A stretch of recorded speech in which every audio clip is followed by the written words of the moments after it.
Jupiter നോട്ട്ബുക്കിന് ആദ്യമായിട്ട് ചെയ്യേണ്ടത് ഒരു ന്യൂ ഫോൾഡർ ക്രിയേറ്റ് ചെയ്തിട്ട് അതിന് എന്തെങ്കിലും പേര് കൊടുക്കുക. ഡെമോ എന്നാണ് ഞാനിപ്പോൾ കൊടുക്കുന്നത്. ആ ഫോൾഡർ ഓപ്പൺ ചെയ്തിട്ട് അതിൽ കമാൻഡ് പ്രോംപ്റ്റ് എടുക്കുക. എന്നിട്ട് അപ്പോൾ ഇപ്പോൾ ഓൾറെഡി ഇൻസ്റ്റാൾഡ് ആയിരിക്കുമല്ലോ. അപ്പോൾ ഞങ്ങൾക്കൊരു വെർച്വൽ എൻവയോൺമെൻറ്റ് ക്രിയേറ്റ് ചെയ്യണം. അപ്പോൾ അതിനുവേണ്ടി പൈത്തൺ MVENV എന്നൊക്കെ അടിക്കുക. എന്നിട്ടൊരു വെർച്വൽ എൻവയോൺമെൻറ്റ് ക്രിയേറ്റ് ആവുക. അപ്പോൾ ചെയ്യണ പൈത്തൺ കോഡെല്ലാം പൈത്തൻ്റെ പാക്കേജസ് എല്ലാം അതിലായിരിക്കും ഇൻസ്റ്റാൾ ആവുന്നത്. അത് കഴിയുമ്പോൾ ഞങ്ങളുടെ ഓപ്പറേറ്റിംഗ് സിസ്റ്റം ഉള്ള പൈത്തണും ഇതുമായിട്ട് വ്യത്യാസം ഉണ്ടാവും. അപ്പോൾ ഇതിലാണ് ഞങ്ങൾ ജൂപ്പിറ്റർ നോട്ട്ബുക്ക് ഇൻസ്റ്റാൾ ചെയ്യാൻ പോകുന്നത്. അപ്പോൾ ആദ്യം VNV ആക്ടിവേറ്റ് ചെയ്യാൻ വേണ്ടി VNV സ്ക്രിപ്റ്റ്സ് ആക്ടിവേറ്റ് എന്ന് പറഞ്ഞു കൊടുക്കുക.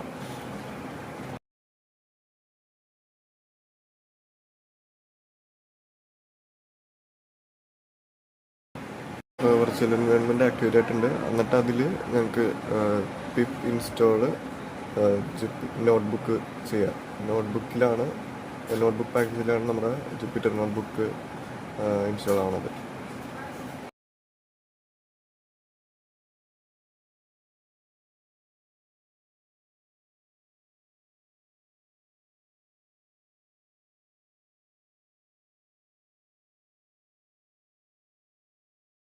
അത് ഇൻസ്റ്റാൾഡ് ആയി കഴിയുമ്പോൾ ഞങ്ങൾക്ക് ജൂപ്പിറ്റർ നോട്ട്ബുക്ക് ലോഞ്ച് ചെയ്യാം.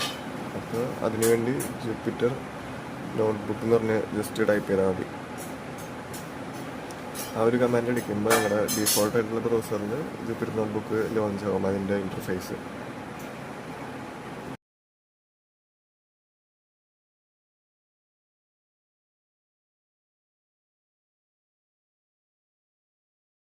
ബ്രൗസറിൽ ലോഞ്ച് ആയി കഴിയുമ്പോൾ നമുക്ക് വേണമെങ്കിൽ തീം മാറ്റാൻ. സെറ്റിങ്സിൽ പോയിട്ട് ഡാർക്ക് തീം ആക്കാൻ വേണമെങ്കിൽ.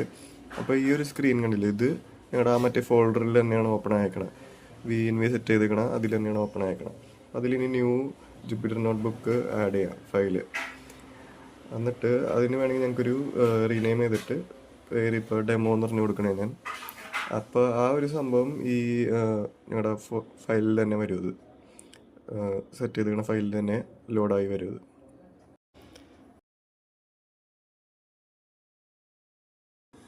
ഇനി അത് കഴിയുമ്പോൾ ഞങ്ങൾക്ക് ഈ ഇതിൽ വന്നിട്ട് ഒരു കമാൻഡ് പ്രോംപ്റ്റും കൂടെ ഓപ്പൺ ചെയ്യണം. അത് നമ്മുടെ ഓൾറെഡി ഉള്ളതല്ലാണ്ട് ഒരു കമാൻഡ് പ്രോംപ്റ്റും കൂടെ ഓപ്പൺ ചെയ്യണം സെയിം ഫയലിൽ തന്നെ. അപ്പോൾ മറ്റേ വെർച്വൽ എൻവയോൺമെൻറ്റും ആക്ടിവേറ്റ് ചെയ്യണം.